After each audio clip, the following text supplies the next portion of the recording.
Catalogne. Le leader indépendantiste catalan Carles Puigdemont s'est rendu ce dimanche 5 novembre à la police belge avec 4 de ses conseillers, a annoncé le parquet de Belgique.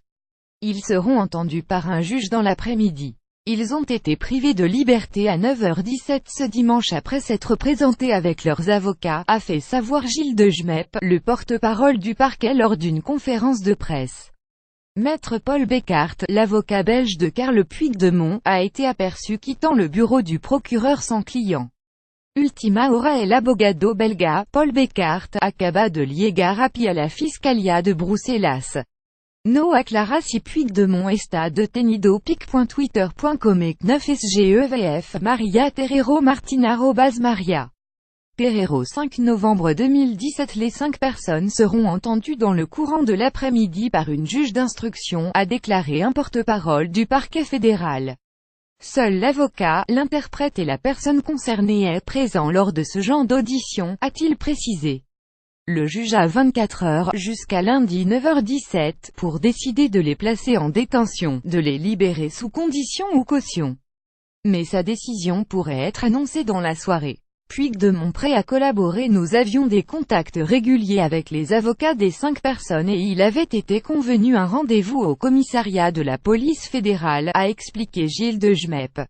Ils ont honoré ce rendez-vous, a-t-il ajouté. Vendredi, Madrid a émis un mandat d'arrêt européen contre le président destitué de l'exécutif catalan, après que celui-ci a refusé de retourner en Espagne pour être entendu dans le cadre de l'enquête ouverte pour sédition et rébellion. Mais Carles Puigdemont, qui dénonce la justice politisée espagnole, a de côté fait savoir qu'il était prêt à être entendu par la vraie justice belge. Nous sommes prêts à collaborer pleinement avec la justice belge après l'émission du mandat d'arrêt européen par l'Espagne, avait-il écrit samedi 4 novembre sur le réseau social, recourant pour l'occasion au néerlandais. We zijn bereid to voldig medewerking met Belgische justitie navage te Europees aanhoudings je verdict d'Orspagne, Carles Puigdemont ruban de mémoire @KRLS 4 novembre 2017. Selon la loi, une décision sur l'exécution du mandat d'arrêt européen doit être prise dans les 60 jours suivant l'arrestation de la personne visée. Mais si tous les délais et recours sont utilisés au maximum des possibilités, la procédure peut prendre jusqu'à plus de 3 mois, a rappelé le ministère de la Justice belge dans un communiqué. Soulignant au passage qu'il s'agissait d'une procédure qui se faisait uniquement par contact direct entre les autorités judiciaires. Les autorités judiciaires belges pourraient refuser la remise de M. Puigdemont s'il y a des risques avérés et sérieux des droits fondamentaux s'il est remis à l'Espagne et si les autorités judiciaires belges considèrent que les faits reprochés à Puigdemont n'êtes pas des infractions pénales en droit belge, explique de côté Anne Weyenberg, président de l'Institut d'études européennes de l'Université libre de Bruxelles ULB.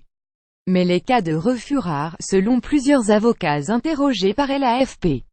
Lire aussi en tant que président légitime de Catalogne, j'exige la libération des ministres. Madrid émet un mandat d'arrêt européen contre Puigdemont. Blog. Et si c'était ça, la technique de Puigdemont pour échapper à un mandat d'arrêt européen? Pour suivre les dernières actualités en direct sur le HuffPost, cliquez ici. Tous les matins, recevez gratuitement la newsletter du HuffPost. Retrouvez-nous sur notre page Facebook. À voir également sur le HuffPost. Plus Carles Puigdemont, Catalogne, Espagne, indépendance, Catalogne internationale. Envoyez une correction.